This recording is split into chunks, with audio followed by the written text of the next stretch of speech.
and over 1,000 seated guests. Enjoy the meal over the evening. No reservations necessary. Enough food will be prepared for all. So please attend. It's a wonderful, wonderful event. I usually help do the prep. This year I will be out of town, so I will miss it. The meal is a great community event. And again, this year it will be not at the high school, but it will be at the Hotel Jerome Ballroom on Tuesday, November 4th from 5 to 8 o'clock. And I hope everyone goes and enjoys. Thank you. November 24th. November 24th, Tuesday, from 5 to 8. Rachel? Thank you, Steve. We met yesterday for a work session, and while it was not the right time for this, but during our open comments, I would just like to express our mine and hopefully our board's empathy and great sorrow with the attacks that happened in Paris last Friday.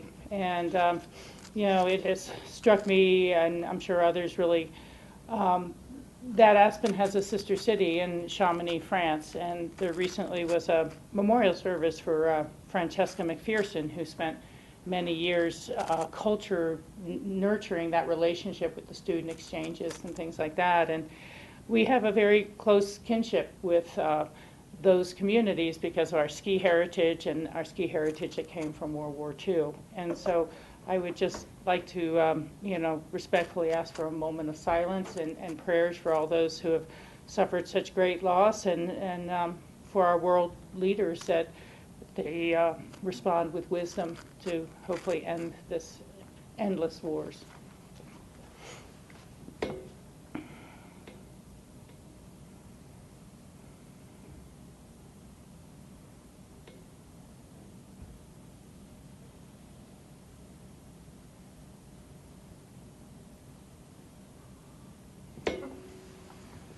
Thank you, Rachel. Thank you, Rachel. George? On a lighter note, kudos to the Aspen Skiing Company. We're into the winter season. The Aspen Skiing Company opened up the mountain earlier last weekend just to get the excitement going. The skiing actually was quite good on top of Aspen Mountain. That was before this last storm. So the season opens this coming weekend, Aspen and Snowmass, and I look forward to a great season. The other kudos goes to the Aspen Community Theater. For those who went to this last season's play, The Beauty and the Beast, this was their 39th production. And those who went, I'm sure, were as impressed as I was with the talent that we have in our community. The incredible set that can compete with any set that you see in New York City. And so it was a great production, and for those who missed it, you should put on your calendar for next fall to make sure you attend ACT.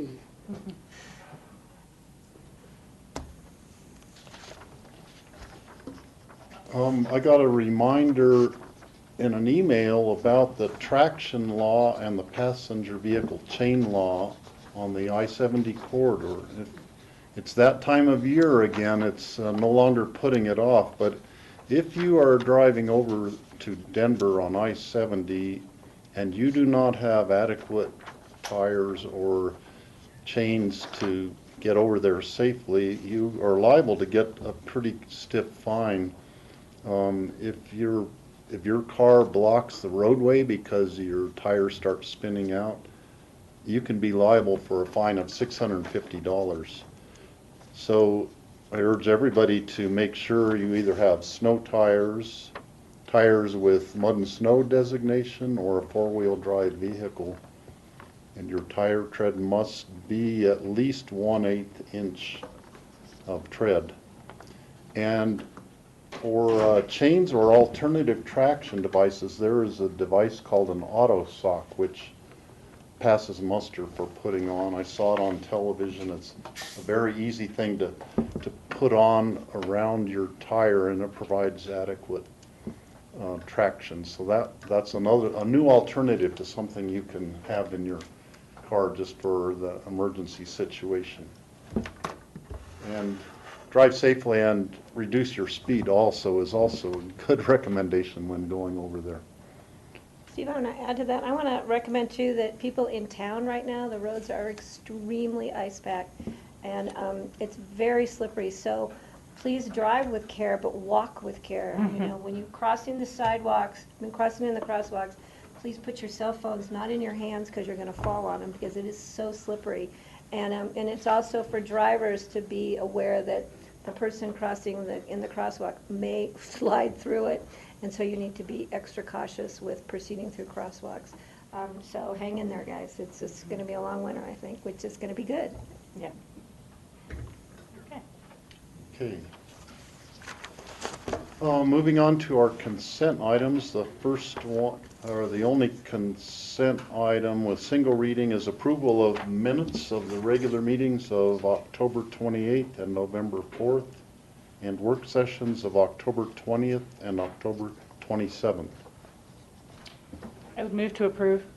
Second? I have a comment on the minutes from the Lux taking, which was the back of Aspen Mountain. I wanted to add a bullet point because I remember very clearly asking that the unauthorized resident in that cabin up there not be allowed to continue to live there. So I've talked with Jeanette. She's going to run it by Suzanne Wolf to make sure that is a clear statement we can add to that. The other correction I had was on 1020, and Jeanette's already addressed this. It said we reconvened at at XX PM, so we're going to insert the correct time that we reconvened the meeting. Okay? Swallow that. Okay, motion to approve the minutes, and we could As add amended. as amended. All in favor, say aye. Aye. Aye. Okay, thank you. Thank you, Jeanette. Thank you. Next, we have a individual consideration item. These are first reading set for public hearing on December 2nd. The first one is a resolution approving an IGA with Eagle County for child welfare and adult protection services. Kim? Good afternoon. My name is Kim Dubois. I'm the Adult and Family Services Manager for Picken County and Western Eagle. As you all know, we provide some prevention supports for families, kids, and adults, as well as protection services. In August of 2012, I think it was, some members of this board signed off on an IGA so that we could provide services to Western Eagle County. That includes Algebel and Basalt. That sunsets December 31st of this year, and so we are presenting this resolution to see if we can reauthorize services beginning January 1st of 2016. We have a great relationship with Eagle County. They asked us to continue these services. We feel like it's a real benefit for our community and up and down the Roaring Fork Valley. So, would you like to ask any questions about? Just a comment. I think it's been a great partnership we've had with Eagle County, and I think it's improved the service for people living in the Roaring Fork Valley, and certainly in their part of the county, which is kind of an orphan of the part over in the Eagle Valley. So I would wholeheartedly want to keep that relationship going.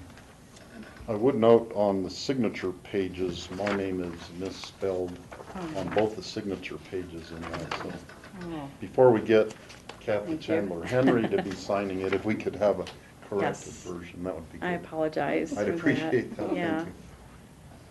So I'll do a motion to approve a resolution to reauthorize an intergovernmental agreement with the Board of County Commissioners of Eagle County for the provision of child and adult protection services. And thank you. Thank you. Second. I have a Michael? question. Where's the date for the reauthorization? When does it end on this resolution? So that's part of the adjustment that we made in the IGA. We've been working with Eagle County and their attorneys and our attorney here to come up with an agreement that made sense. And I think that what our goal was is to make this agreement consistent with the agreement that we have with Eagle County to provide public assistance service, or with Eagle County so that they can provide our public assistance services. So on page 2 of the AIS, the termination was changed to allow 90 days prior. Unfortunately, Oh. we don't have numbered pages here, so. It's under attachment B. I'm sorry, it's the second page of the AIS. Okay. Yeah. Well, Oh, number 1, I don't have a termination. reference here. So what I'm asking for is, what are the dates in the resolution? That's what I'm asking. Do we have those dates? To begin January 1st, 2016. Well, Oh. that's, I don't know. I mean, Oh. I'm asking, where are those dates present in this resolution we're approving? Steve Mitzi has If I may, Steve? Yeah, Oh, Mitzi. okay, and this is, I'm not so sure about resolutions, whether they have to be, they match an IGA timeframe, I assume. But what I think, what we've done is that as opposed to this first IGA agreement, which was a distinct 3 years, it is now going to repeat yearly. Okay, Unless but either just a party second, cancels within 90 days. So it's a yearly. What the motion was for a resolution, wasn't it? The motion was to approve a resolution. So, The resolution does not have any dates. so you have to, that's what I want people to address here, is the Right. resolution. Okay, And then you can explain about the IGA. But, so I just want this to work, that's all I'm sure, trying to say. sure. Okay, I And agree. I don't see how it works if we don't have any dates or anything within the resolution. Mitzi, the only date is referenced on the agenda item summary as the beginning date of January 1st, 2016. Okay. We need to have it, Right. whereas in the resolution, when it comes back for second reading, that has the dates clearly outlined and defined. So would that be language that would reference this yearly reauthorization? Beginning on January 1st, 2016 The to, best Easy thing would to do. be to consult with our county attorney, Right, and he will direct you in terms of the proper form. sounds good. so I'm going to pass this resolution as written with changes to be made on second reading to include dates certain. Perfect. Thank you for catching that. So that is my amended motion. Okay. Rachel, will you? Did Yeah, you, that's it. did you second it? Yeah, Okay. I did, seconds. Jeanette, did you get that? Good girl. Okay, as, Thanks, Michael. Thank you it's for been the- moved and seconded to approve it with amendment. Is there any further discussion? Thank you for bringing that up, Michael. Yeah, that's good All- clarification, thank you. All in favor, say aye. Aye. Aye? Okay, Okay. thank you. Great, thank you. Next, we have a resolution approving an IGA with the City of Aspen for the Pitkin County Nordic Ski Trails Program Management. Hello all. Hi. I got the city folk with me. I'm Gary Tenenbaum, the Assistant Director with Pitkin County Open Space and Trails, and I have Austin Weiss, the Open Space Parks and Open Space Manager, and Matt Kuhn, who's the Trails Manager for the City of Aspen. And so we are back. We were here a little while ago approving the update to the Nordic Trails Management Plan. And during that management plan process, and when we were purchasing another snowcat, John Peacock, thank you for noticing, was like, where's the IGA between the city and the county? And I was like, oh, it had to be done. We got this authorized in 2006. It has to be done. And then we looked, and we didn't do it.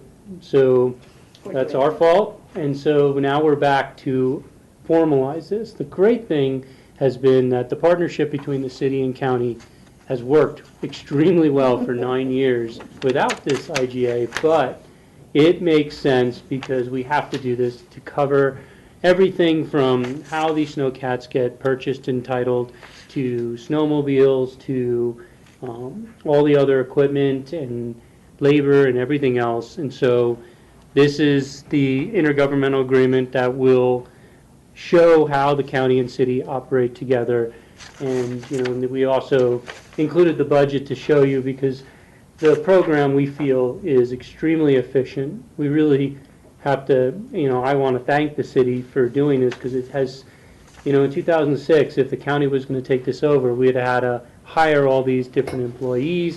We'd have had to have our fleet mechanics be trained in snowcat maintenance. We're already really busy in the winter with fleet on, all the snow plows and everything else. Then all of a sudden we'd bring a broken snowcat in. They would have to go to different places for snowcats. We'd have to buy trailers and crane trucks and everything else to deal with this. And the city has just continued this program the way it was operating in the past. And we have gone through the funding of this with a fine-tooth comb, and really, truly, the budget is really efficient. It gets things done. The ski trails have never been better, and from Salt all the way through Snowmass Village and Aspen up through North Star, I feel the system is in great hands with the city, and I think right now this governmental agreement is just to put the final pieces on it. So I don't know if the city wanted to add. I would just say, I would reiterate what Gary said about the partnership. We've really enjoyed working very closely with Gary and his staff and the county in general. I think he is correct, and there are a lot of efficiencies that we can bring to the table, one of which would be just the fact that our facilities are right on the golf course, and we can drive out of the parks facilities and get to most of the trails just from there. So there are a lot of efficiencies built into the system, and we love running Nordic Trails. So we're pleased to be here and pleased to offer the programming. George? Yeah, I mean, just coming off of our last discussion in terms of a great partnership we have with Eagle County with our child and adult protection, this is just another great example of partnerships that we've been very pleased to see the success for all of our citizens and guests. So, and Matt and Austin, the city does a great job in terms of grooming the trails and keeping them in fine shape. And as long as you hear from the horse's mouth, what's set currently. We set the Aspen Golf Course yesterday, the main loop, and word from members of the community who have some repute is that it's a lot better than you'd expect. So golf course is set. We've got some trails up near the high school that are in a little rougher shape but are also set. And did you also set the Bernice Boulevard on the golf course or no? 3/4 of it. 3/4, so. We've got some ditches to fill Okay. to complete the rest. So it is available. And people are using it. Bitches and all. Yeah. Patty? I'm going to bring back Michael's concern for the last one. We have a start date on this IJ. Do we need to have any terms for, I'm looking at staff and the county attorney. I don't know if we need to, it just is ever running. Does this work? Did I miss it in here by chance, or I mean, basically, we have the start date. we have a You wanna- cancellation of 60 days notice? Right, well, we kind of wanted to, I mean, the goal of this was to have the agreement continue unless either party wanted to do it. That's okay with me if it's, So, if yeah, that's, and this may have been where Michael is going to. Typically, what the resolution does is authorize signature of the IGA, and the IGA becomes effective when both parties have signed it. And then there will be either a set time that the IGA is to be effective to, or it has some kind of Rollover. rolling cancellation. And so at this point, the IGA would be effective once both parties have signed the IGA. right, it says at the top, made this day, but I was just wondering, do we need to have a 5-year, do we bring it back, or do we ever do That's that, do we certainly need up to? to I don't, It's up to you, I mean, yeah, I mean, for you guys, it's really up to, I mean, we're happy to bring it back. I would not want to do it every year, but, no. because it's worked for the last 9 pretty well, so, and I think if we go through reauthorization, I think bringing this back up to city council, because we have to bring them the IGA, will give them an opportunity to rethink, like, how long this wants to go. So if you want to put a date in there, I think that's totally reasonable. I don't know, I don't necessarily care either way, I just wanted to make sure that if Commissioner Owsley was comfortable with just the start date. Yeah, I'm comfortable. I'm- The other resolution didn't make any sense at all. Okay. This does. Just wanted to bring it up early. Now, my packet does not actually have a resolution in it, does yours? Yeah. It just was an oversight that it didn't get. It has the IGA, that's not the resolution. Oh. The, yeah, it would be a resolution, it doesn't have a. Approving the It IGA. doesn't have it yet. We can change that for the next one. Okay, couple of observations. One question first on the budget. You have a Down Valley cat priced at $180,800 for replacing in 2019 or whenever, buying whenever it's needed. And you have the snow cat for the snowmass cat, $130,000, as well as the aspen cat at $130,000 in 2023 and 2025. Could you explain, are you using a much bigger cat which is used way less, or what's the explanation? Yeah, I can answer that. It's a good observation. The Down Valley cat is our oldest cat. The snowmass and the aspen cat are on an 8-year rotation. When we get rid of those, we get a trade-in value. And so for snowmass and aspen, those figures represent the trade-in for an 8-year-old cat. The Down Valley cat is a much older snow cat, and it's one that it predates the 2006 financial contributions from the county. So it's something that Aspen has currently. With that said, we are going to continue to run that snow cat until we run it into the ground. And it's not in that 8-year rotation. So we're anticipating a much lower trade-in value when we get to there. And that's what that red asterisk denotes, is that we don't know when we're going to need to repair that, but we have it as a placeholder in the budget in 2019 in the event that it happens somewhere in that time frame. And I would just add, cats are notoriously finicky machines. For whatever reason, this particular cat has been a real gem, and it's been our go-to cat and most reliable. So we're going to keep using that cat as long as we can until it no longer makes financial sense. How many years are we on that cat now? That cat was purchased before my time. That was back maybe 2000, something like that. Wow.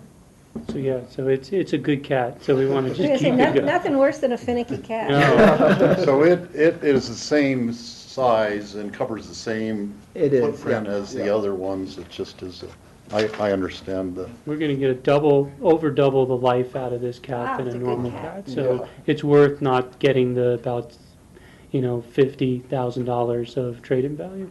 okay. And then another observation, I'm actually not surprised that we went 9 years without having an IGA, because the Nordic community in the Roaring Fork Valley crosses political boundaries, and the people who are Nordic skiers don't even know what the political boundaries are, probably. It's like it's a community of people who are like-minded and get along really well no matter where they are in the valley. So this is maybe just an indication of that everybody was getting along so well, not realizing that the paperwork wasn't in order. George? Make a motion if you're ready. I make Yes. a motion to approve the IGA for the City of Aspen for the Pickens County Nordic Ski Trails Program Management. Second. Okay, it's moved and seconded to approve the IGA. Is there any further discussion? All in favor, say aye. Aye. Thank you. Thank you, gentlemen. Thank you very much. It's pretty good ski. There's a few thin spots. Thanks, guys. Next, we have, let's see, I have to do this right. An ordinance authorizing the chair to execute an amended and restated agreement for grant and acceptance of trail easement from Aspen Valley Ranch, AHLLC. And this is a public hearing. Is anybody in the audience wish to comment about this amended agreement? Okay, seeing none, I'll close the public hearing on that. We're asked to continue this to December 2nd, is that correct, John? Yes. So I'll make a motion to continue this item till December 2nd. John, with the note that there will only be 3 members of the Board of Commissioners here that day. Rachel and Steve will be out of town. Right, we were contacted by the property owners, and that's when they're available. Didn't know the board's schedule. If it's, we were going originally with the 16th because we hadn't had any contact. If the board would rather do it on the 16th, it's up to you guys. You know, for me, Michael has really helped lead the charge on this trail access issue, and it's within his district, and I would trust him to make the final decision if it's an acceptable agreement that comes back on the 2nd, and if it's not, it'll be kicked forward until another meeting. So I see no reason not to just leave it on the 2nd. Okay, so I'll make the motion to continue to the 2nd. And I'll second the motion. Okay, it's moved and seconded to continue this on December 2nd. Any further discussion? All in favor say aye. Aye. Okay. Got our approval on that. Next, we have an ordinance authorizing the Dottie Fox Overlook acquisition. Hi, Matt Adeletti with Picken County Open Space and Trails. This is the second reading to approve this ordinance, and I want to bring up a map that shows the property, and then I have a couple photos as well. I pulled up Google Earth on it.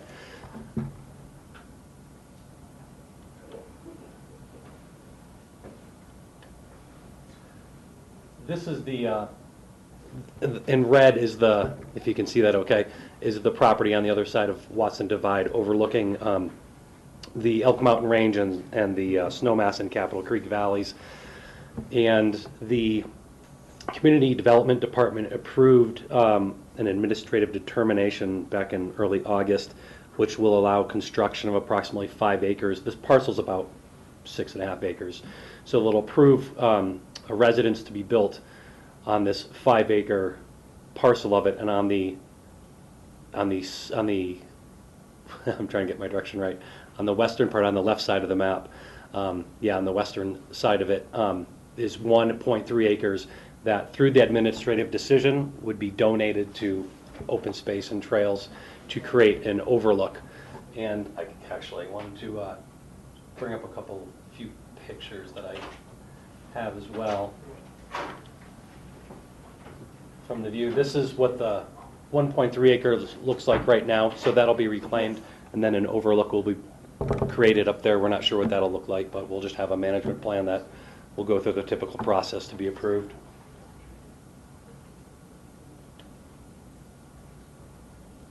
And this is a picture I took from Google Earth. This is probably about several hundred feet up, right directly above the property, but kind of got an idea. I tried to get down as low as I could, but this is probably the best I could do. And the property would be right in there, correct? And it's right within, it's tucked right in within where the road S-curves. And so the open space staff asked for the BOCC to approve the ordinance to accept this donation. Rachel? Yeah, thank you, Matt. At the first reading of this, I had brought up, with Dale was here, that I had received an email from the neighboring property owner where this home would be built next to with their concerns.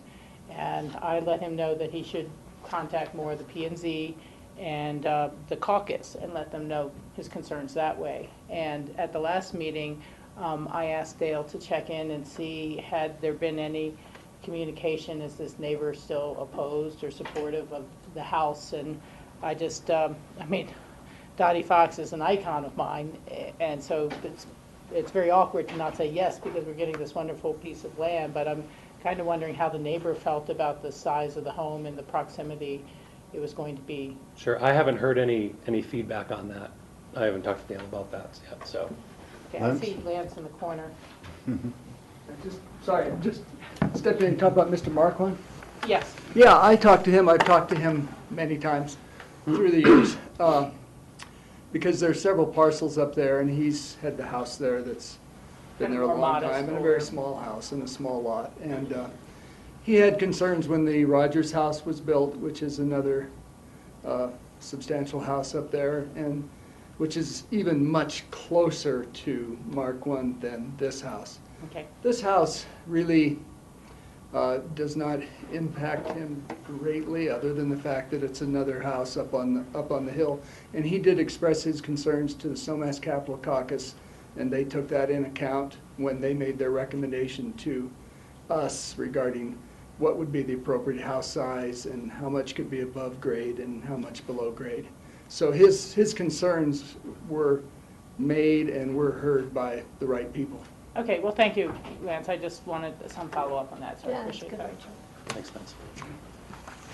And I note that this item has been before the caucus for many years and through 3 different landowners of that parcel.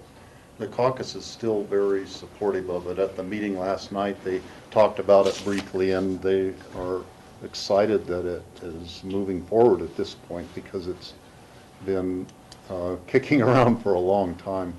Yeah. And it is moving, it has moved forward with this, on this project, further than it's ever on historically. So we just have a few other items to clean up, and then we can close on it. Also, I would ask that when the management plan and the design of the, the reclamation and the overlook bench or whatever is put there, if you could work closely with the caucus on that, I think that they would really love to be involved in Oh, that. definitely. Because Dottie lived in our caucus area and was a board member on the caucus for quite a few years, right up to almost the day when her health started failing her. And so that has a special meaning to the caucus members. Definitely, that's the plan. Okay, great. Well, Rachel? and just really briefly, when you had to be absent at the last meeting, I did mention both your support and the caucus support when you were out ill, so. Michael? So there is a history to this, because I remember going through this previously.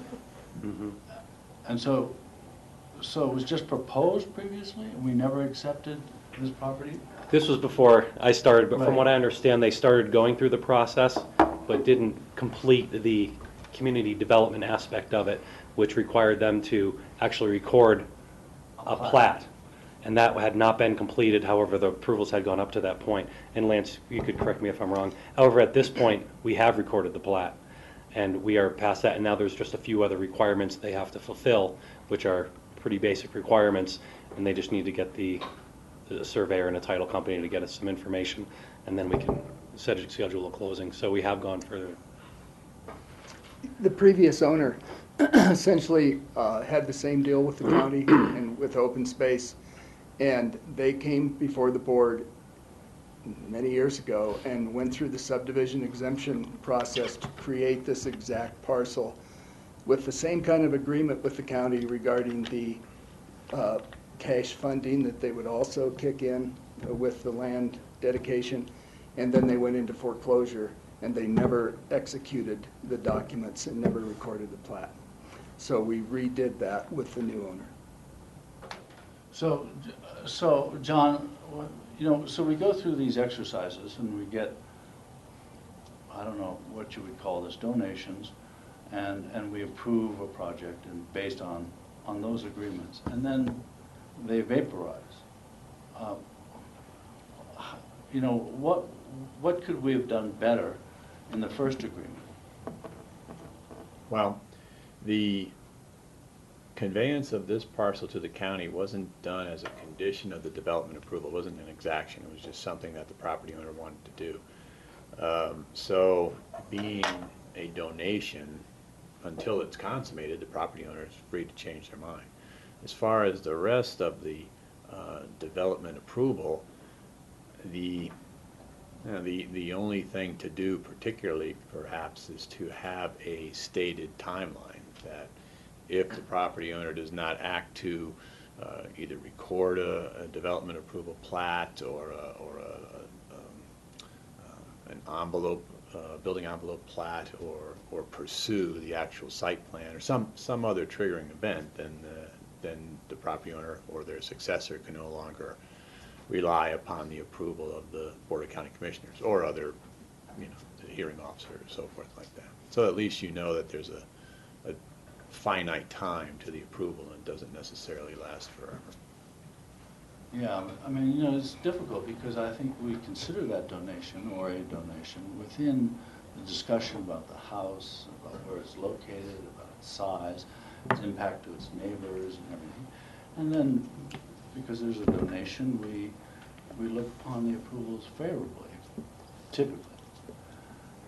And then it vaporizes, you know, just, so we've gone through this enormous exercise, including involvement of neighbors who are concerned about house size, and then nothing comes of it whatsoever. So you're suggesting that we have conditions of some sort attached to those approvals? Is that what you're saying? That's something to think about. Something to think about. Because this is at least 10 years. 10 years? Yeah, I believe it, somehow I'm thinking 94 was when we first were talking with the previous owner. Somehow that's in my mind. And Mr. Marquand was involved in that discussion too, so Yeah. I don't know. You know, it's difficult. It just seems very imperfect. I mean, I'm glad we have this. We've platted it. It's wonderful. It's a great overlook.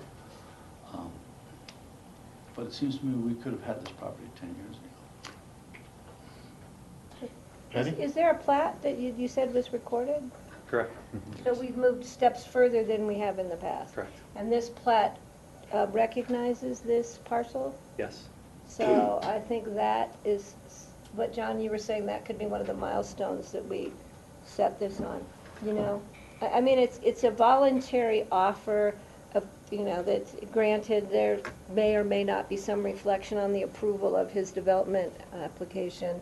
But I think if we're moving further, that I think having filed a plat that you know, demonstrates this is probably good. No, I agree. Yeah.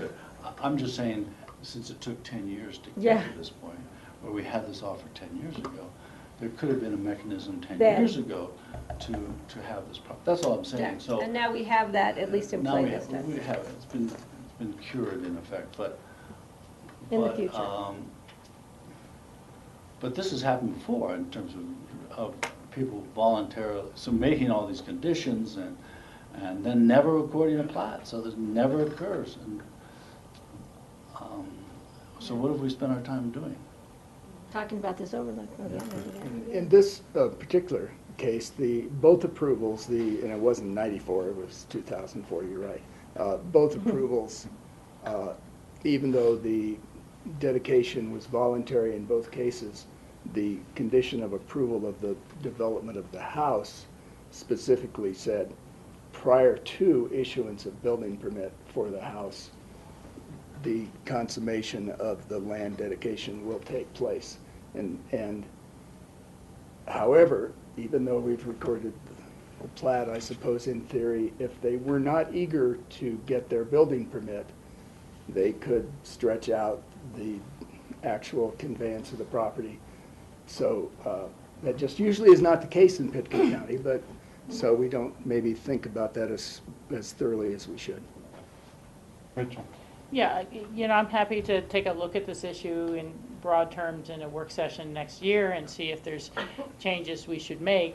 You know, at the same time, it may seem like a long process for us or our staff, but the applicants pay for that process through our staff at a pretty good billing rate per hour. And, you know, you can't compel property owners to do something with their property. They can often market them in between, decide to sell them, their financial circumstances change, and they don't go forward with building the house. And our code allows anyone to come in and put in a new application to change the use of their house or their property. Whether it's approved or not approved is a different matter. But even if someone just got a great new approval on a perfect house and the new owner said, it's not my perfect house, and wanted to reapply and go through site planning and things like that again, they have that opportunity. So, you know, I think there's only, quote, so much you can compel that is in our hands or out of our hands. And, you know, certainly with the real estate market and the economy since 9/11 and then the newer recession, who knows why it wasn't consummated, but, again, I'm happy to look at it and see if there's anything that we can do that puts more side rails on the process, but it is a process that, will have some leakage and some going back and forth. I mean, and I share your frustration. I mean, I don't want to say anything less than that. I totally share it. The whole Aspen Valley Ranch Trail is a project that's been before us for about 10 years as well, so.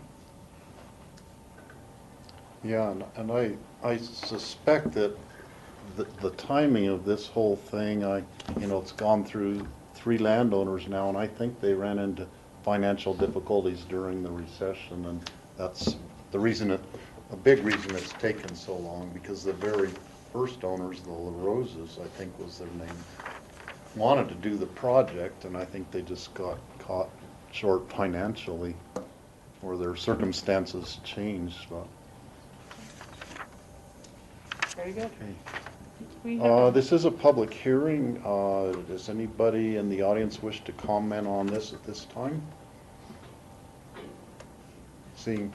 I can at least add that a bank did foreclose on that property in 2009 or 2010. Could you state your name for the record, please? Yeah, my name is Bart Johnson. I'm here on another matter, but I realize that. I can at least offer the gloss that I know for a fact that a bank foreclosed on that property in about 2009 or 2010. So that took it out of the process for a while. Thanks, Bob. I remember seeing this in the title, this commitment. Okay. Seeing no other comments from the public, I'll close the public hearing. Bring it back to the board for a motion. What's in your Or do we caucus have a area, motion? Steve? Why don't you break tradition? Yeah, and break make a tradition, motion? make Okay. your motion. I move to approve the ordinance of the Board of County Commissioners authorizing the acquisition of the Dottie Fox Overlook property. I'll second. Thank you. It's been moved and seconded to approve. Is there any further discussion? Seeing none, all in favor say aye. Aye. Aye. Thank you very much. Unanimous. Thanks. Thank you.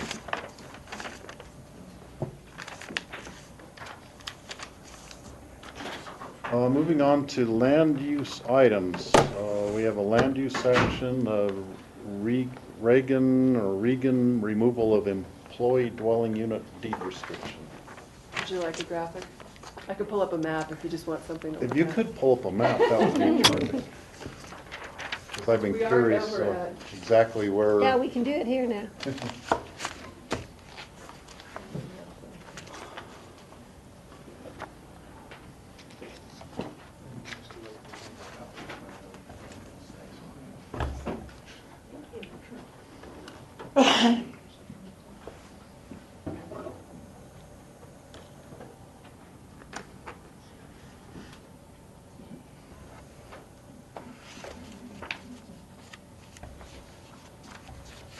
This GIS is having a big event right They are?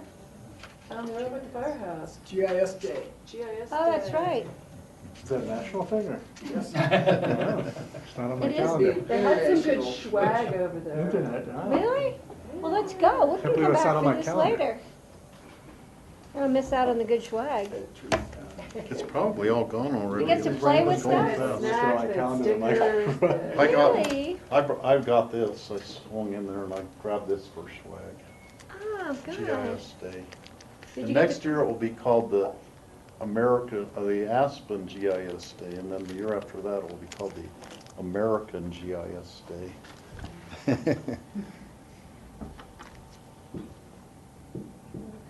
Did you get to plan anything?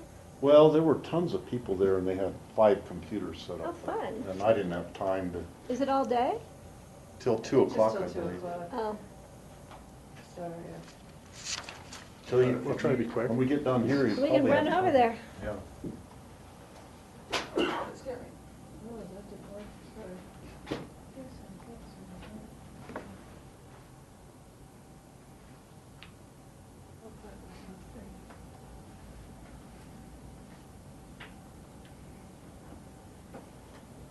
Get my eyes checked again. There we go. Okay. Good, thank you. It's hard to see anything with these lights for me from here, but, God, the old gravel pit ponds. I remember those well. Be great swimming holes. there we go, that at least gets the highway in there so you can see where we are east of town, the Stillwater subdivision. And talking about Lot 3 at 125 Stillwater Lane. The request is to eliminate the employee dwelling unit deed restriction that encumbers an existing unit, and in exchange to pay a fee in lieu or do a buy down and convert that unit to a caretaker dwelling unit. I think as you're aware in our code, a caretaker dwelling unit doesn't serve as mitigation. It's a voluntary unit, so again, they could keep the unit and have it deed restricted as a CDU, but that's not part of a mitigation. So this unit, let's see, the house was built in 2002. The unit was built at that same time and deed restricted. So they were in compliance with the requirements. It was a growth management requirement. So these had to get growth management allotments when this property was subdivided. And at the time, part of the scoring criteria was a commitment to provide housing mitigation. So that was how these units, the requirement came about for these units to exist on site. I think as noted in the materials, several of the other lots out there, lots 2 and 4, did end up paying fee in lieu rather than providing the on-site unit. I don't know if I have, anyway, because they both paid fees at different points in time, 2004 and 2008.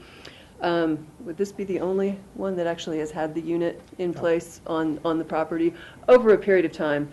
Cindy Christensen with Housing did note that they have not, over the years, provided the paperwork that's required to when an employee's in the unit.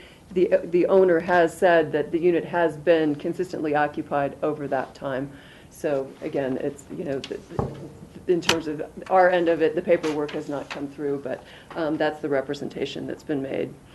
So the applicant's requesting to remove the restriction basically does not have any need or want, I guess, at this time to continue to have somebody with that full restriction, is willing to mitigate for that. One of the options provided or asked for was a buy down. The Housing Authority really doesn't support those. They've seen too many difficulties with trying to buy down a unit in an existing complex. I think Cindy described that in the materials. It's not an option that they support. So I think that's probably enough said on that front. So really we're talking about the opportunity to pay cash in lieu for that. A one-bedroom unit is calculated as 1.75 FTEs. That's under the Housing Authority guidelines. And so if we base the fee on what's required under the current guidelines, let me find the right number, at 1.75 FTEs, it would be $516,384.75 would be the fee required to buy down that unit. Again, as I noted, they've agreed to have it as a CDU, but that wouldn't provide any mitigation for that. So again, since the Housing Authority didn't support a buy down unit, they've recommended that be the amount paid. That would be what we would require under today's payment guidelines. That is a different amount than an impact fee under our current code. But when we've had these issues come from prior growth management commitments, old code issues, the impact fee really isn't applicable. The impact fee that's been in place since 2006 would be based on the square footage of the house. It's just a totally different type of calculation. And so that hasn't been sort of what we've used in terms of trying to determine what's an appropriate amount to pay. If they built the house today, there would be a different requirement. It's just a different system that was in place.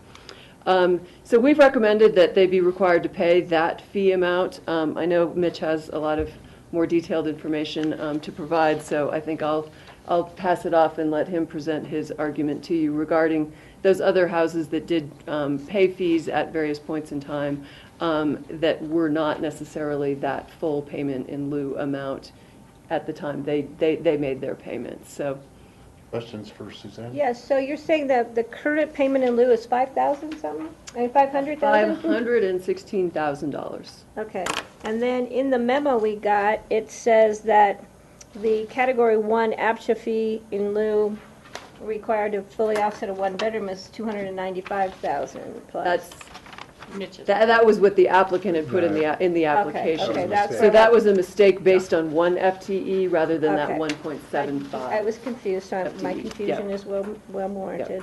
And then what it says in here too is that Lot 2 paid a fee in lieu of 160,000, 100 and blah, blah, blah, in 2004. And then Lot 4 was 220,400 in 208, is that correct? Correct. Okay, because that's quite a difference between the 516,000 and. And, right, and as much as I can tell, and again, I think Mitch is going to go Okay. into more detail on this, I tried to dig back and figure out where those numbers came from, Thank you. as did Cindy. And best guess, I would say, all I could find on Lot 2 was the amount paid on the building permit fee, on the front of the building permit. It seems to be probably a calculation based on what the fee would have been in 1994 when the approval was granted, and then the CPI adjustment up to that point. Lot 4, we have, files on it. They did come to the BOCC at the time to basically negotiate an amount. They ended up with this $220,000 number. Not quite clear, again, so sort of I came down to, those are just the numbers we have. And when Cindy tried to go back and see if they justified with that 1994 and then CPI adjustment, nothing seemed to make sense. Right. But that's kind of my best guess as to what was going on. And with the those applicant two. is currently offering 200,000? That was what was proposed in the application. All right, so those are questions that, Mitch, you can, thank you. George? Suzanne, I don't know whether you'll be able to answer this, but you said that the unit has been fairly constantly occupied. On your background information, there's a sentence that says, to date, APSHA has never qualified a tenant for the unit. That's, as far as, we don't have any documentation on the use of the unit. The applicant has represented that he has had that unit occupied over that time, but was not providing then the paperwork to APSHA. So with these units, is it up to the owner to be able to rent those units out without having to go through APSHA guidelines? They are able to, my understanding is, select the person, but the person is supposed to meet the criteria specified in the deed restriction. That would be verified then if the paperwork was submitted to housing, which is what is required. But that doesn't happen, and I don't know that there's any, there are a lot of these units out there. I don't think, don't know how much enforcement the housing authority is doing, trying to go, okay, here's our list of 200 of these scattered units. Who's actually current with their paperwork. I mean, I don't know that that's part of their program. I think that will be coming up to us when we have our joint session, at least our working session with APSHA, because I think that's one of the things that they're looking at in terms of beefing up their enforcement to try to resolve some of these issues. That's great. I do know in the past, and again, housing supports basically buying out of having this on-site unit. I mean, I think they've seen over the years that it's difficult to keep track of all these units and to have that enforcement. So on one side, it's the do you beef up enforcement, or on the other side, they've always been supportive of let the unit go if we can get the money instead that we can put into something that's more manageable for housing. Rachel? Yeah, thank you. I was going to raise issues similar to what George had just asked about, because the system is generally that the owner has the right to place an employee that qualifies within the unit, but after a period of time, if they have not placed someone, APSHA is supposed to be able to place someone in the unit. It is supposed to be occupied. And the APSHA is supposed to get the paperwork so they can verify the rent that's been paid. Was it actually Category 1 rent? And without any paperwork, we have no idea. He could have been renting it to a Category 4 person and charging, $1,200, $1,400 a month for that unit. We don't have any records, and so that is disappointing. And I know from APCHA's new director and doing some initial interviews about enforcement, I know I emphasized it, and I'm sure others did, that it's important that they do enforcement on the owners of these scattered units, not just, you know, the employees, as if they're somehow always the only ones scamming the system or not following the rules. And I think that this, I'd rather personally not lose the scattered type deed restricted units as much as have them start to do better enforcement and make sure that people are being charged what they should and the units are occupied. This is, to me, really concerning because I had to look at the number, whether it's the 200,000 or 295, and say where in Upper Pickens County and Aspen are you going to be able to build a Category 1 unit for that amount of money? You know, the number Cindy put out there probably is more accurate, and we know from our own buy downs that we've been doing and holding as a county that, you know, it's, you know, close to 400,000 to get a unit that you are going to rent a Category 3 rates, not Category 1. So I really do question what we're supposed to do with that money there, and as it's been offered.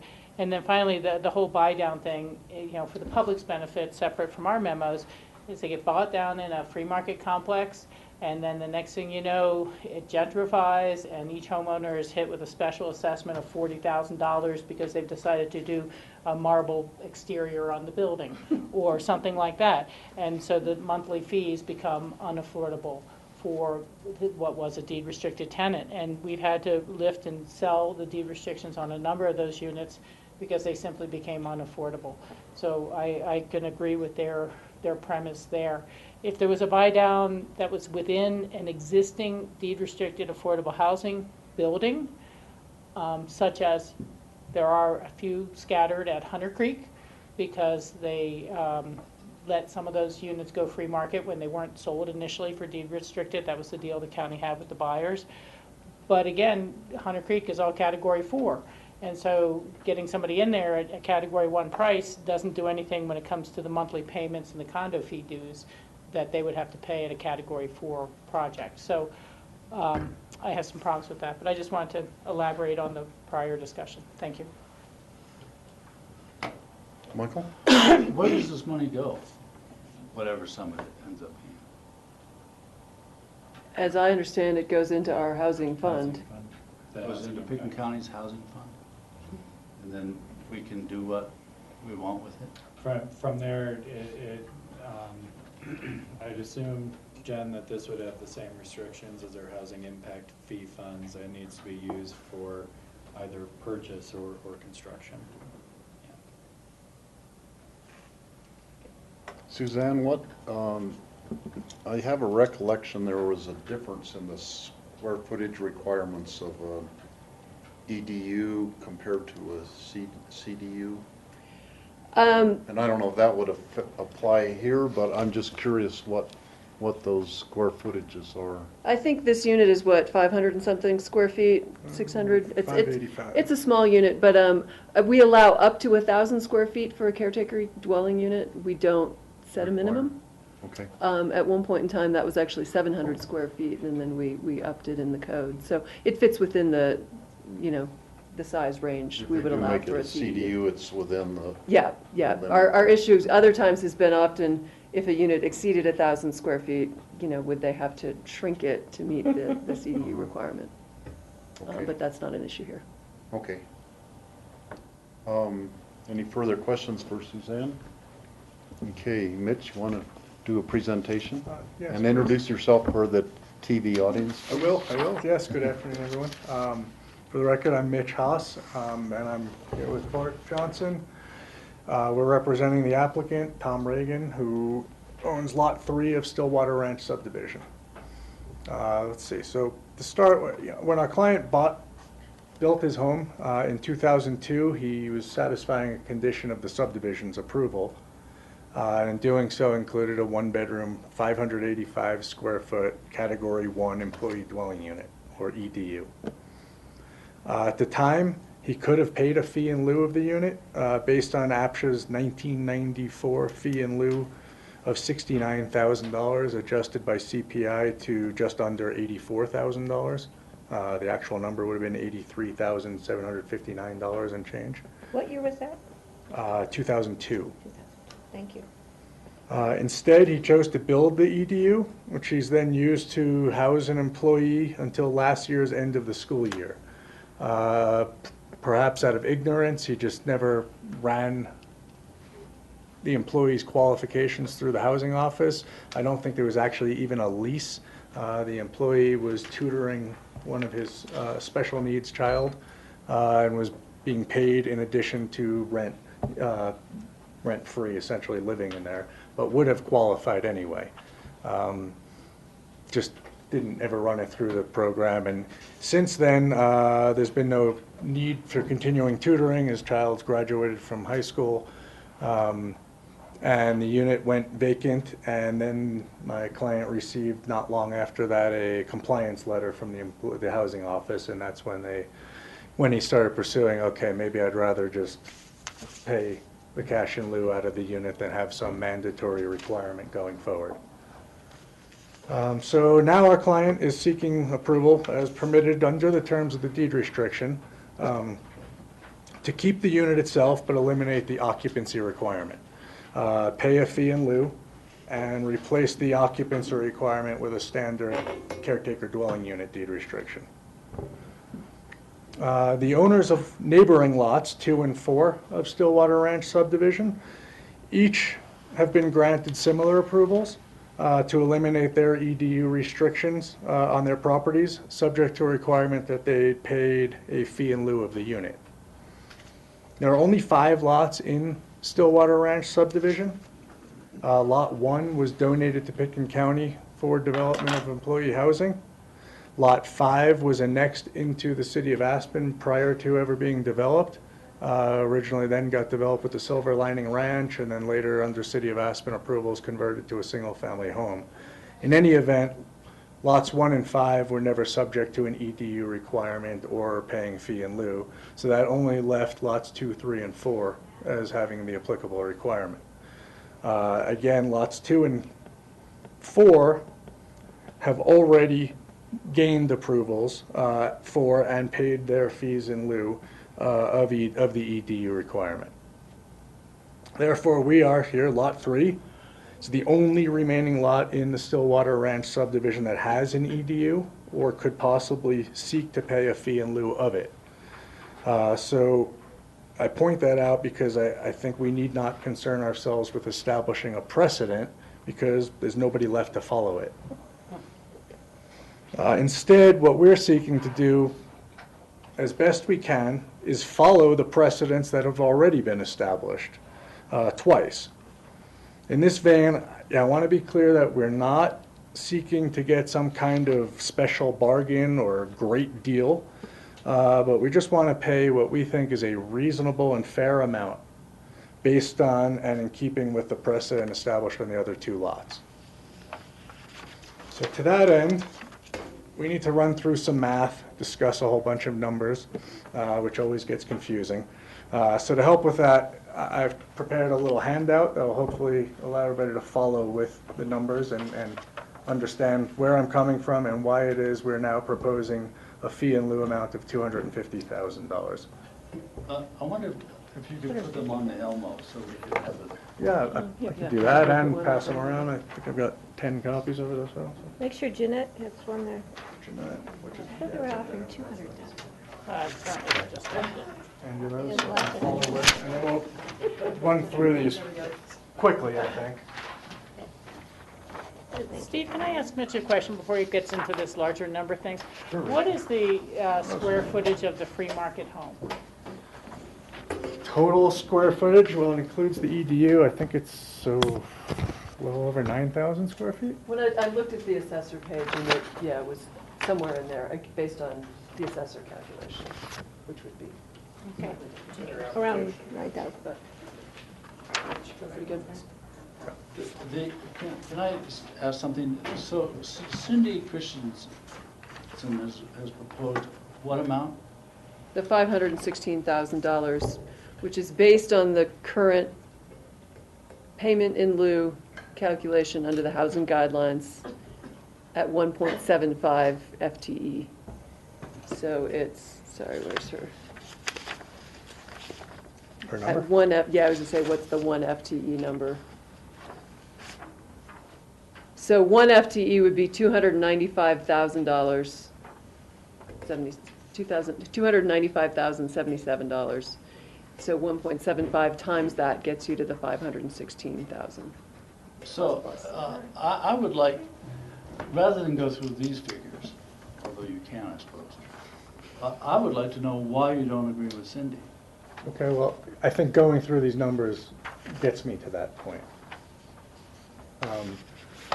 If I may, we'll go through them quickly. So, again, Lot 1, this is what we do know. And I agree with what Cindy and Suzanne said, that it's very hard to nail down where these numbers that were paid for actually came from. The best we could do is figure out what the numbers that would have made sense and would have applied dictated. We know Lot 1 was not applicable, again, was donated to the county. Lot 2 paid their fees in 2004. If we look at Lot 2, their CPI adjustment of the 1994 fee in lieu for 1.75 FTEs would have been a payment of $153,911 and change. If we went with their then current fee in lieu amount from 2004 at 1.75 FTEs, their fee in lieu would have been $416,087. Instead, the actual amount paid was, and required, approved and then required and paid, was $160,119 and change. What we could take from those numbers, that the actual amount paid was 4% more than the 1994 adjusted fee in lieu, but less than half, or only 30%, of the then current fee in lieu. Why is that important? As we go through it, I think it'll all come together. If you can, let me just run through these, and then hopefully it'll make sense. I just thought it was an interesting question. Why is that important? Yeah, well, I think I'll get to that. Fine. I think I'll be answering that, I hope. Next, in 2000, a fee paid in 2008 for Lot 4. If we looked at their CPI adjusted 1994 fee in lieu for the 1.75 FTEs, would have been $175,000 and change. If we looked at their then current 2008 fee in lieu for the 1.75 FTEs, would have been $462,000, call it $400, $462,400. What they ended up being approved for and paying was $220,400. So in this one, the amount paid was 25% more than the 94 fee in lieu adjusted for CPI, but less than half again, but up to 48% this time, of the then current fee in lieu. So let me ask a question then, just so I understand. The rates that are changed from 2004 to 2008, those rates were changed by APSHA in terms of coming up with the formula for fee and lieu? Their then current fee in lieus were, yeah, APSHA is established. So they're constantly updating based on the cost of housing. Correct. So they're constantly upping it, obviously.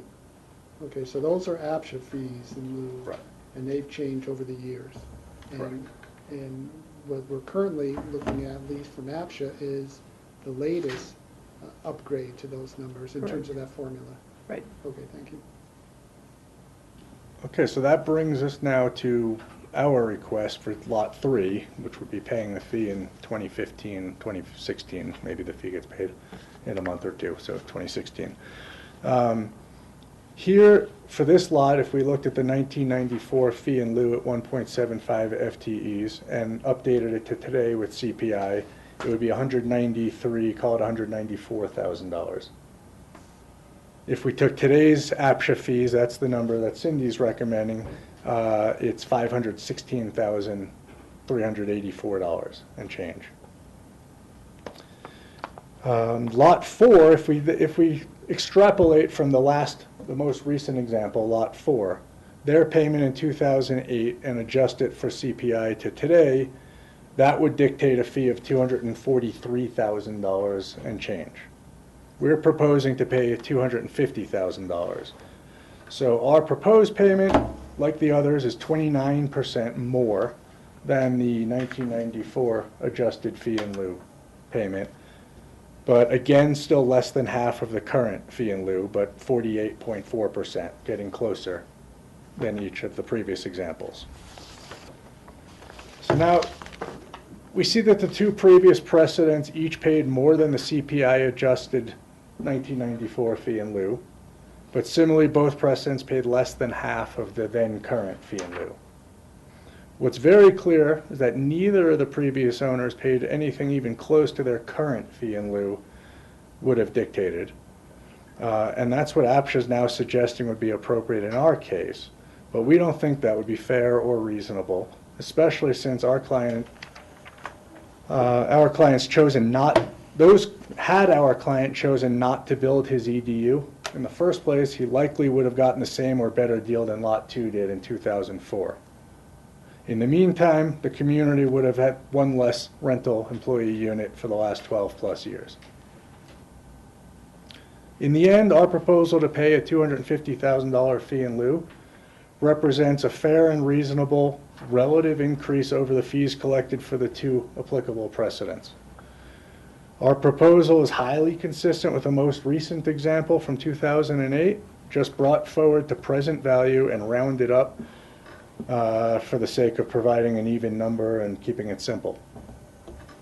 We think it's only fair that we be treated in the same manner, especially since the Lot 4 owner, or the 2008 example, never even built an EDU to begin with, and the county or APSHA got no interim benefit for having an EDU on the property for any period. In addition, our client wants to keep the unit as a caretaker dwelling unit that can be rented and continue to serve an affordable housing function. There can be a real employee housing benefit to maintaining the unit as a CDU, as opposed to simply demolishing it altogether or converting the space into part of the free market residence and requiring no additional employee housing mitigation for the converted space. Further, in keeping the unit by keeping it as a CDU, we avoid the waste that would be inherent in its demolition or conversion. Moreover, the county's own studies have demonstrated that CDUs more often than not do provide actual housing for persons employed in Pickens County, and there's a very real potential, and that's a very real potential that shouldn't be discounted. No potential or benefit existed on lots 2 or 4 when their fee and lieu amounts were approved. No such potential. In closing, on behalf of our client, we're seeking to follow as best we can the precedents that have already been twice established, especially the most recent example from 2008. Again, we're not seeking to get special treatment or a bargain, but we just want to pay a reasonable and fair amount based on and in keeping with the applicable precedents established for the other 2 lots in the same subdivision. Thank you. Bart and I can answer any questions. George? I'll just open it up, the discussion up just with some comments. Just because there was a precedent in the past, if that was a bad precedent, it doesn't mean that we should continue that bad precedent. In terms of what's reasonable and fair, the whole goal of payment in lieu is to be able to compensate for the loss of that employee unit and be able to replace it. And so what's fair and reasonable is the cost of that replacement. And we know, as we've been in the housing business now for the last 4 or 5 years, that cost is substantial to replace these units. And so to be able to throw out a number that won't come close to be able to replace, I don't think is reasonable and fair. Michael? So Mitch, I asked a couple of questions. Why was this important? And you went on to explain that they were important because essentially you want to follow the same formula, or what seems to be a formula, although there's no explanation for the formula. It's just something that happened, right? Twice. But they're different too. So, and then there seems to be a subtext on what you're saying. You're going to get rid of the CDU? Are you proposing that? No, convert the EDU to a CDU. Yeah, but Which merely If takes you- away the mandatory occupancy requirement, the thing that says if you don't fill it, we will. Right. But, you know, there's no records of you having filled it previously. It's an assertion on your part, but there's no records. You know, stating it on the record, if we want our client to sign an affidavit to that effect, I'm sure we could do We'd that. asked for records and, you know, and I'm sure he's a great guy and everything, but he didn't, there's no records of it. So, you know, we can take his assertion, I guess, but there's no records of it. So this, you know, laying a groundwork for precedent on something that is this uncertain, and there's no records whatsoever, either of the formulas, how you derive these formulas, or the rental of the place. It's, you know, that's, for me at least, it's a shaky grounds to ask for what your conclusion, which is I want the same relative settlement as the rest of the, although there's no justification for it. So is it our fault that we didn't keep records here? Why don't we know? Why isn't there any certainty here? We're certain of what got paid. Yeah, but we're And not that those were certain approved of how payments. they arrived at this formula. We're certain that they were approved and paid in those amounts.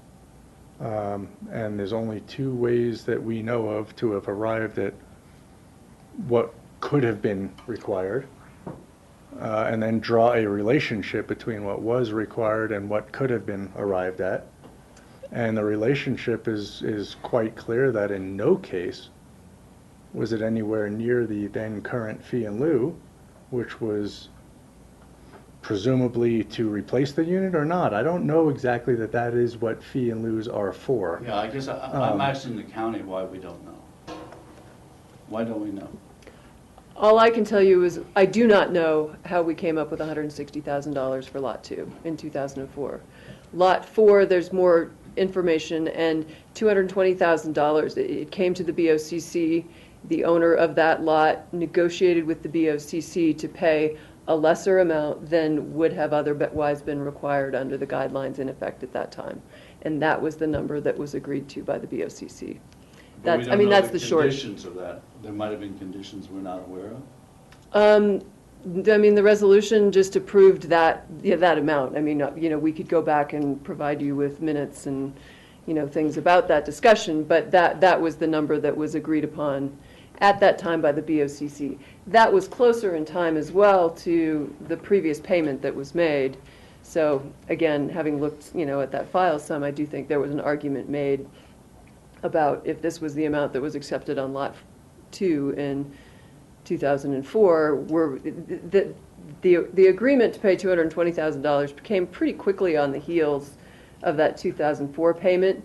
The payment then wasn't actually made till 2008 based on when the permit, you know, permitting and whatnot. But those were closer in time, and I think there was, you know, some argument regarding the comparable amounts paid.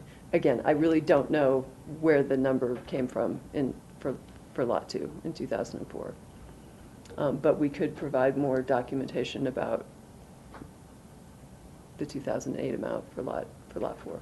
Can I tag on to that? We also have really no record of why the paperwork wasn't filed for the rental agreement. Did APCHA, who's supposed to follow up on that, you know? I mean, we approved this unit that was supposed to follow the process with APCHA, and that never got done, because the tenants were never verified through APCHA. So there's another something that fell through, and that's something we need to, when we do these, we're not really doing them anymore, but we need to make sure that paperwork is filed. Then we would have a record. And I do believe that the unit was utilized by his tutor, which was housing someone in the community, but I don't know if that tutor would have necessarily qualified. And, you know, in light of the emerging issues of lack of housing throughout the Rocky Mountain region, it is growing exponentially as we speak to be able to house employees. So I think it's critical that we are very careful with getting rid of something that could actually be housing an employee without having the financial benefit where the county could use it as we've been doing recently to provide housing. So I think that's got to be part of this discussion. Yeah, thank you for those comments, Patty. I think that's one of the real issues, is that it was a Category 1 unit, and that's super low income. And, so A, we don't know if it was appropriate tenant for that, whether they earned more than they should have to have been in that unit. Secondly, we don't know what they paid, and so we have no idea if they paid Category 1 rent or Category 4 rent or anything like that. I mean, there have been cases where APCHA has sued people for overcharging their tenants, and, this looks like a pretty long history of blank, that we don't know for 13 years worth of, were they overcharged $200 a month? Were they not? Were they overcharged $500 a month? Were they not? I have no idea. And so that leaves a big hole in this for me. The other thing is, I could look at the same numbers and maybe reach some very different conclusions, because if the fee paid in 2004 was $160,000, and only 4 years later it was paid $220,000, that means that fee, essentially the board bumped it up $15,000 a year for 4 years. And then if you go from 08 to 2015, that would be another 8 years, or to 2016. So, at the very least, you'd want to bump it up $15,000 a year, and you get closer to $340,000 payment. But, I see the appreciation level between those two arguing for it to go up, not for the original offer you had in our packet at $200,000, or now what you're seeming to represent at $250,000. Just using that, appreciation between 04 and 08, I would see that this should be a minimum of $340,000, if not the full APCHA amount. Except there was, from 2008 to 2012, things went down in value. In CPI, there was no inflation for quite some time. So carrying from 2004 to 2008 forward doesn't make sense for several years there. I don't see where CPI has had any component of this formula whatsoever, really. I mean, it seems as if they were arbitrary numbers. And I really can't even begin to say, why should we do a CPI adjustment off of a 1994 fee? That's what was presumably supposed to have been done in the last two examples based on the minutes of those hearings. That's what was being applied. Why they ended up with numbers higher than those, I don't know, other than maybe people just said, okay, we're willing to go ahead and pay a higher number slightly. Yeah, do you think that those numbers track with the amount of rent people are paying free market in this area for rental? What I wonder is, because this particular owner took the chance and said, I'll build the ADU and give it a whirl for a while, rather than the other two owners who said, never mind, I'd rather just pay a fee in lieu back then, low fees in lieu. This guy is now going to say, never mind the 12 years, 13 years you had the unit, and maybe you used it, maybe you didn't. We're going to say, maybe look at it, and possibly a way that he could look at it is, you're going to punish me for giving this a try, and bring it to a fee that's more than double what anyone else would have considered. Well, I was just making my observations on looking at that. But Steve, let me ask John Ely a question. I know that there has been a difference in the payment in lieu fee that the city charged versus the county charged when it looks at mitigation as if it was a new project. If we were looking at our current mitigation fee, as if this was newly being developed today, and they needed to mitigate for a 1.75 employee, what would today's mitigation be? Oh, I don't know the number off the top of my head. But it would be lower than the 500 Yes, that the APCHA is. I think that's probably where the difference in these numbers somehow evolve from, because I do know we have different standards and levels, and we had potentially talked a lot about increasing ours before, but then the economy went down and we did not move forward with increasing that. Except that in 2004, that preceded by 2 years the establishment of the fee schedule that's in place now. So there must have been some other Factor. dialogue going on. Yeah, but I'm just kind of, frankly, looking at the '08 and saying, boy, I was probably at the table, and so I'm having a hard time recollecting that at all. Except the '08, my Was done, understanding yeah. Got is approved in it 2004. was approved much earlier. Okay, '08 is simply when it was paid. Okay, that helps me a lot, because I really was going, But wait a second. I was at the table then, and I usually remember these things, and I don't remember Yeah. either one of them. So can I ask a question? Rachel, so you're asserting that the 516,000 is a reflection of the city's rates for payment in lieu? Yeah. Not the county's rates for payment in lieu? I just know that's always been a challenge, and that the memo comes from Cindy, but I'm looking at what would be our mitigation rate if this was brand new. I mean, if we were trying to find a new starting point, and I hate to say it, but I think it's lower than we might I mean, want. it's the difference between, this was based on the housing guidelines. And again, prior to 2006, housing mitigation was required for new lots, new subdivision lots, newly created parcels. It was tied in with growth management. When we adopted the housing impact fee, and John can probably maybe jump in more on how that worked, but it's just a whole different scheme. Every house that is built in the county is now subject to the housing impact fee. So the impact is spread over all new development throughout the county. And it is a much lower fee. I mean, I think it's less than $100,000 probably, assuming it was a 9,000 square foot house today. But again, it's just a totally different way to mitigate. Again, I'm just trying to look at how Right, the but that's, different if you numbers want are maybe- some comparison, right, a housing impact fee today would be somewhere less than $100,000. Steve? Yeah, Um, Patty. It goes back again to the use of this unit as it was used over the past 12 years. Since we don't, it's my understanding that the tutor was probably paid rent-free with some additional fees, so it would be hard to figure out what the rent was being paid. But still, if we kept the unit as a CDU, or as an EDU, it would have rental. I mean, right? A CDU isn't required to be rented. Correct. It's not, right, a caretaker dwelling unit is not Right. required to be occupied. They use them for EDU is. guests, they use them for whatever, but an EDU is required either with a tenant approved by or put in by APCHA for an EDU. Correct.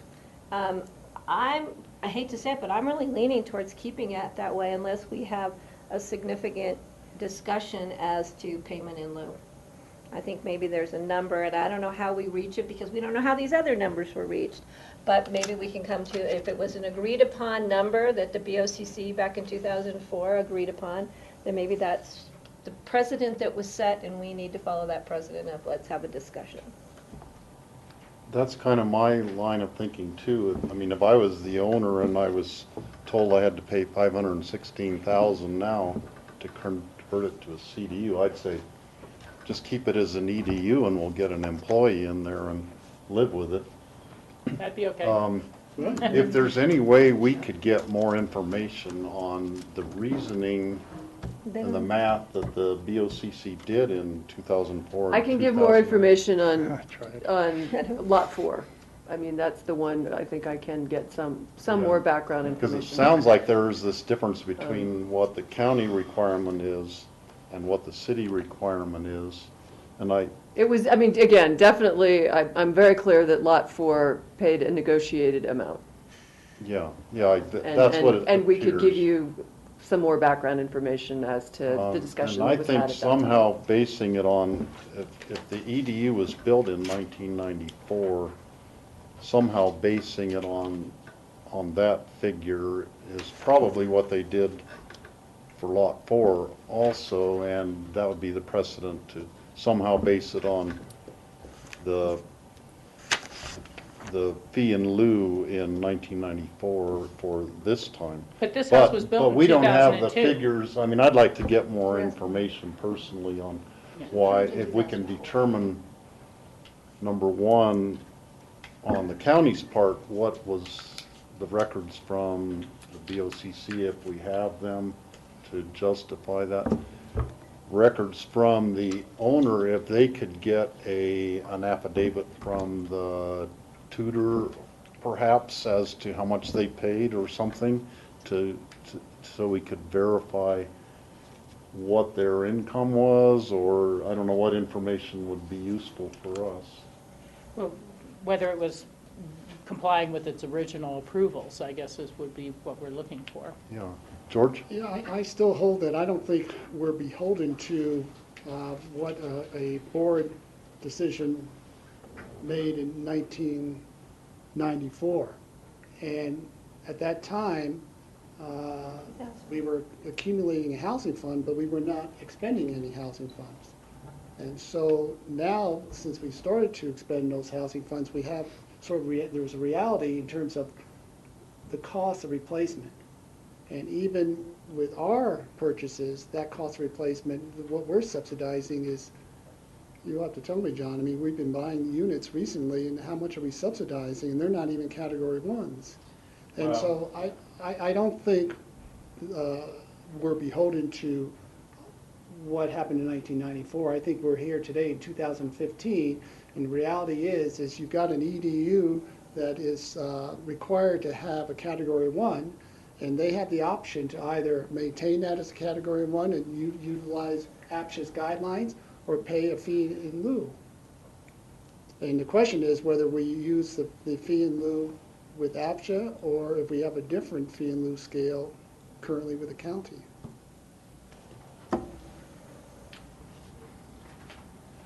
Well, the challenge, and there's all kinds of challenges across the board with this, and trying to determine, what you might call a discount rate from what a fee in lieu would have been worth in 1994 to today. There hasn't really been a discussion about, do you use CPI, do you use construction inflation, do you use, so that's, I suspect Denver Boulder CPI was what you guys used. Well, we went with, in the minutes of both of the other approvals, it was discussed using CPI from 1994. So what I used was the Bureau of Labor and Statistics CPI calculator. And so typically we know that I think what I hear you struggling with is the real estate construction cycles tend to run differently than that CPI, and they tend to be higher. And so that's probably one discussion point if you wanted to look at, how do you escalate from 1994? And George, I think that's to your point is, the value today or replacement value today. We've been buying between Basalt and Aspen, and units we've had a hard time finding units in Aspen.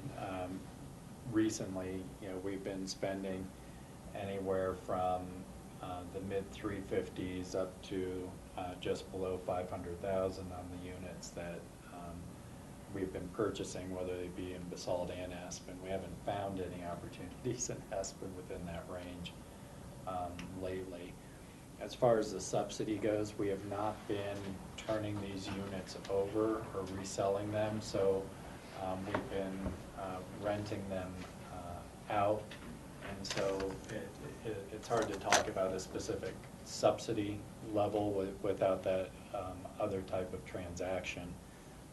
We could certainly run those numbers against some of our recent purchases and just say if we were to turn them over as a category 1, here's what the subsidy would have been, but I'm not prepared to give that to you today.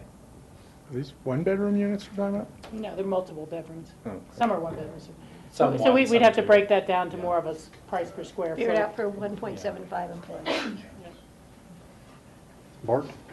Thanks, Steve. One thing I wanted to point out is that part of, I think, the origin of this is we've got a deed restriction that's pretty ambiguous about how this process is supposed to work.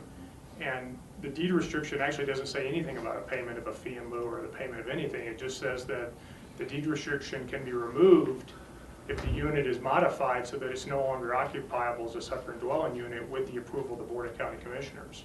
Well, we went back and looked to see the history of what had happened with other people removing this restriction, and they said, oh, they didn't even build the EDU and they paid some kind of fee. But our restriction, I just want to be clear, it doesn't say we're supposed to pay a fee in lieu at current rates or a fee in lieu to be determined in some other way. It doesn't say anything about that at all. It just says about modifying the home so there's no longer an EDU in there and that otherwise complies with the building code. But we're reading into that you got to pay something as well because that's what other people have done. But I wanted to point out that there's an ambiguity there that I think we're all kind of now burdened with trying to sort through, but I wanted to make that point. Suzanne? And I'll just add to that. I mean, I don't disagree with any of that, but it goes back to a growth management commitment. So that's when somebody comes and says, well, I want to change what my growth management commitment was at the time, we say, well, you got points based on what you committed to. So then we have to look at what's equitable, comparable to that commitment. So I think that's why we've always ended up in this position where we're saying, well, okay, if you want to get rid of the unit, then you're doing something in exchange for that. It's not just that it's not as simple as the deed restriction says, which that's really just if you remove the deed restriction, then the unit needs to go away. But there's this piece that ties back to the growth management commitment. Mm-hmm. You know, I agree with that, and I agree with what Bart said. But there was a commitment, and so we need to determine what's equitable. If keeping, again, I think the options are keeping it as it is and having it rented per APCHA, or however those requirements are with the paperwork filed, or coming up with a negotiated amount for payment in lieu. And I don't, from what I'm hearing from the board, it doesn't sound like $250,000 is the amount that the board is thinking. But and I don't have an amount. I think that's the discussion that we need to be having. It's up to Steve as chair, but. Rachel? Yeah, I agree with that assessment. I don't want to sit here and try to randomly pull a number out of the hat. And I think it would be more appropriate for Suzanne to do the additional research and give us, as in the packet, whatever minutes or whatever details we're able to find, certainly Mitch as well. And then the type of things Steve asked for before, of how was the unit actually used and who was in it and what were they paying, what was their salary, and perhaps staff and the applicant can discuss it further, but I do think the default position of leaving it as an employee dwelling unit and requiring its occupancy, if the owner himself cannot find a qualified tenant he'd like to have in there, that's not a bad alternative. And I think there is actual enforcement issues that ASHA may tell us about. If there are challenges sometimes with making sure these people really do have a unit, an employee in their unit and things like that. But I can't see a resolution happening today. I think more work between our staff and the applicant might yield something that they could come back to us with. But. And in addition, maybe, John Peacock, we could get some information as to what we're finding with the transactions we've done and come down to some kind of number per 1.75 employees. I don't know if that's possible, but that's another item we might want to be looking at. We can certainly try to inform the decision more based on our experience with purchases and what a subsidy would look like, and we can put that together.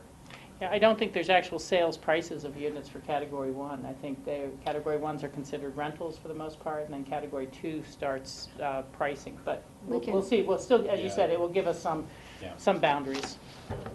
I'd like to add, if I could, but I get it. We're going to move. It makes sense. We'll do. We're not in some big hurry either.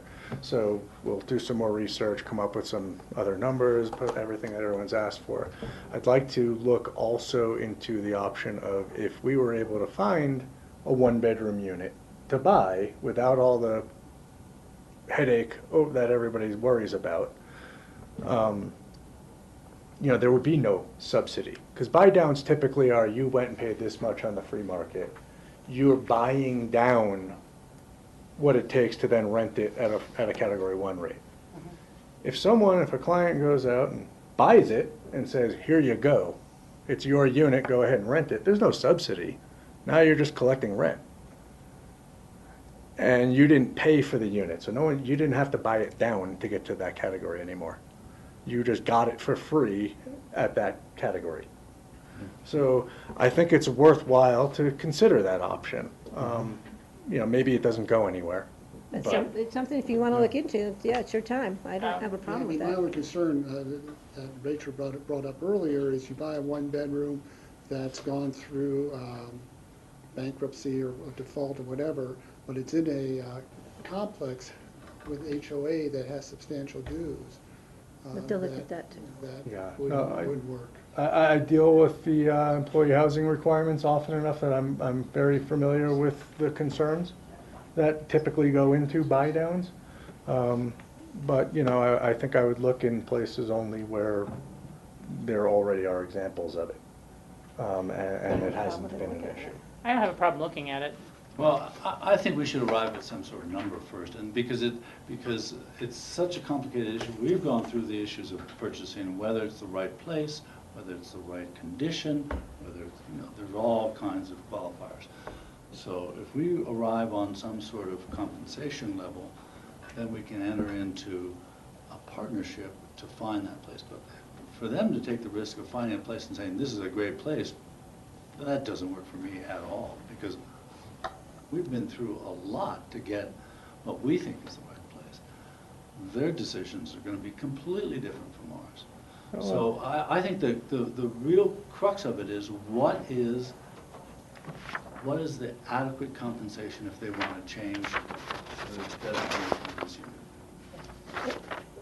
unit? And I would take it in a real estate or in an amount. But if we took it in real estate, it would have to be a collaboration, not a decision on the part of the applicant.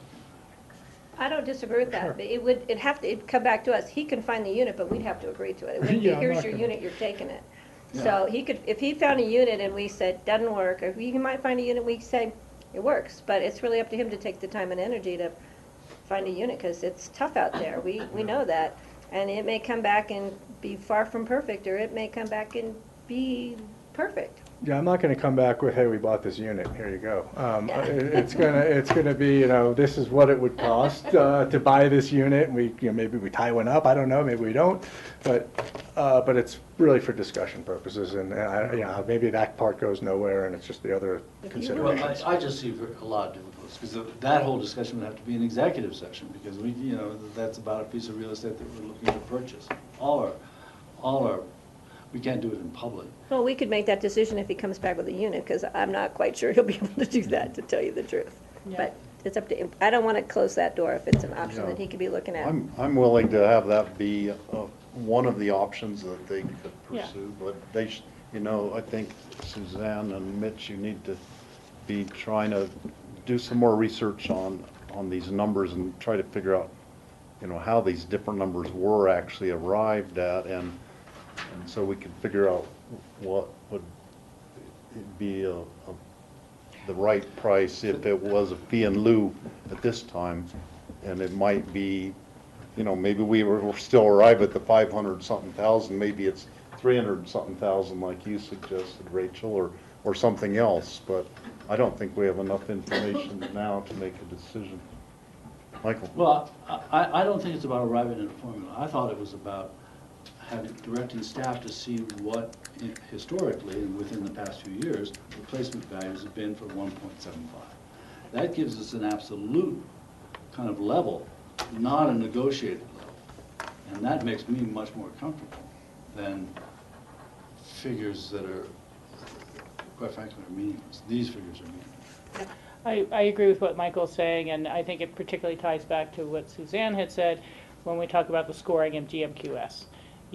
That was the approval that created all the value in the free market lots to begin with, and who knows what the original purchase price of the free market lot was to what it's valued at today, and things like that, are crazy. But I come back similar to, I think, what Michael just said, which is, if you're going to bring us a unit to look at, it needs to be the same square footage or more, similar proximity, similar, I'm not saying exact proximity, because we know up in Mountain Valley there's not as good transportation as there might be, in other directions within this immediate area, and capable of housing the 1.75. you know, and I know that they say a studio, one bedroom can house a 1.75. But I'm saying if you found a similar square footage that was by chance 2 bedrooms and you wanted to make that the same offer, but that's what we need to look at. You know, a unit in the inventory that's either rented on your property or able to produce a unit because the money is sufficient, or it's a unit itself that again can go into the inventory as a replacement. Those are kind of the 3 options, and otherwise I think we need to continue this and let our staff work on it and you as well. So how much time, Mitch and Suzanne, do you think it would take to do this? A month? Our December 16th meeting perhaps? Is that soon enough or too soon? We'll have a full board then, I right? think it would work.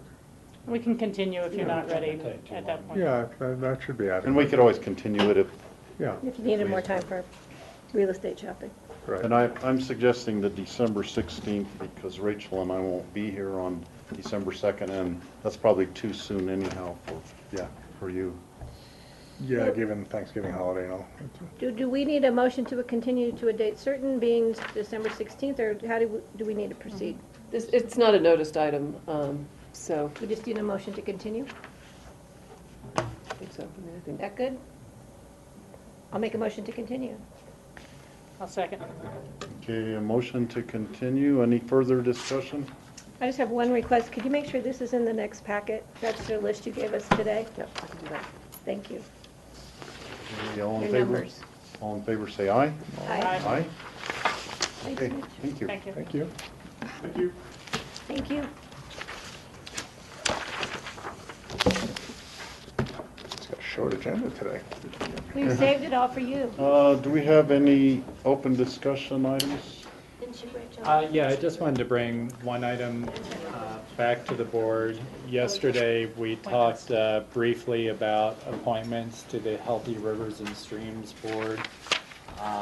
We had one interview for renewal, Ruthie Brown, yesterday. The board gave direction for that reappointment, which leaves one vacancy on the board. We had 2 applicants that the board's interviewed for that position. George Johnson was interviewed on October 20th, and Catherine Bird was interviewed on November 5th. I know at least one board member wanted to take a little bit more time to go back and review those interviews. So just wanted to bring back and see if the board was prepared to have a discussion about that appointment. Steve, you were the one who needed time. Are you comfortable moving forward? No. I'd be willing to go ahead at this time, and I think in terms of Ruthie Brown, we're unanimous in that to reappoint her. I don't think we could go wrong with either one of the applicants, of the other 2 applicants. We might want to look at where they live. One lives in Commissioner District 4, and the other lives right now in Commissioner District 5, although she indicated she was going to be moving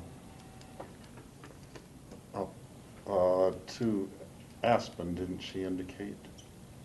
I can't She recall. wasn't She sure. said the house was being sold, but I can't remember where. Yeah. I personally am less concerned with the districts, but Uh-huh. it is a good point.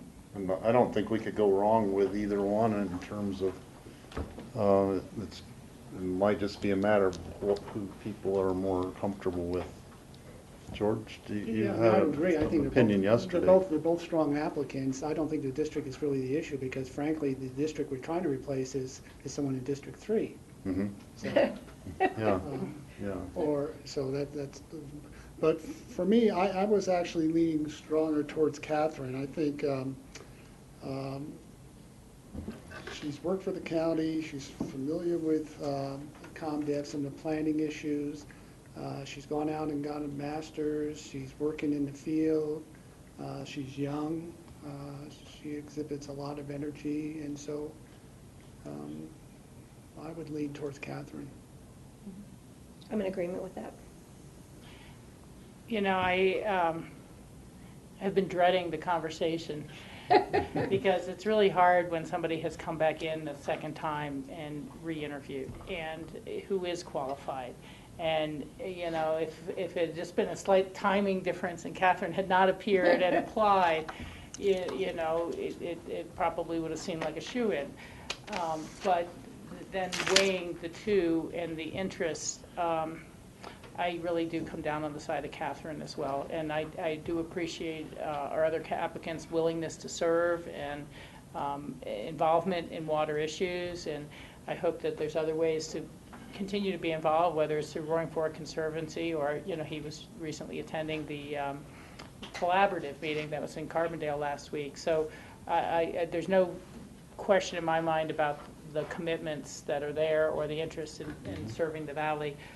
But I do like the masters and the active involvement in working in Colorado water now that I think could be very, very beneficial.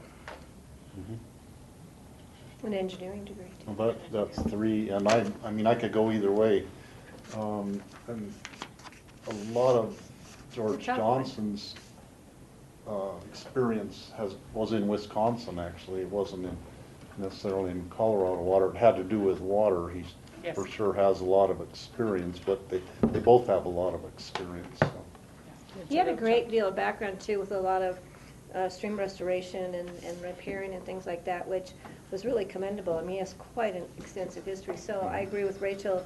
We hope that he stays involved in water issues in the valley and, you know, attends the Healthy Rivers and Streams meetings would be great, especially with our upcoming projects. And, you know, we'll keep him involved. Okay. Is that okay with you, Michael? You know, I wasn't here for. Yeah, Michael So you'll wasn't be here, okay. so I figured you I wouldn't. maybe here for George's. Yeah. Whatever you guys decide. Okay. Okay. Okay, got it, thank you. That's all I had for open discussion. Okay, do any of the board have any open discussion items? I just want to wish you all a very, very happy Thanksgiving, and I promise to be enjoying it in the hopefully warm weather on the coast of Southern California with my 90-year-old mother. Very good. Hopefully That should she's be not great. watching, she's not Skyping the meeting or something here. So. Yeah. No, I'd like to wish all of our residents a happy Thanksgiving. That's- Yeah, likewise. okay. Would you And accept the everybody be motion? safe over Thanksgiving, any holiday time, I think. A lot of people are traveling and there's more accidents Yes. happen when people are traveling and the weather is heading south, so to speak. I hope to fly safely. Yeah. Yeah, Would you accept the motion to adjourn? I would. I will make that motion. I will second. Okay, all in favor of adjourning, say aye. Aye. Aye. Thank you. Thank you. Thank you, everybody. Thanks, everyone. Good, good, good. Jeanette, you were right on the mark.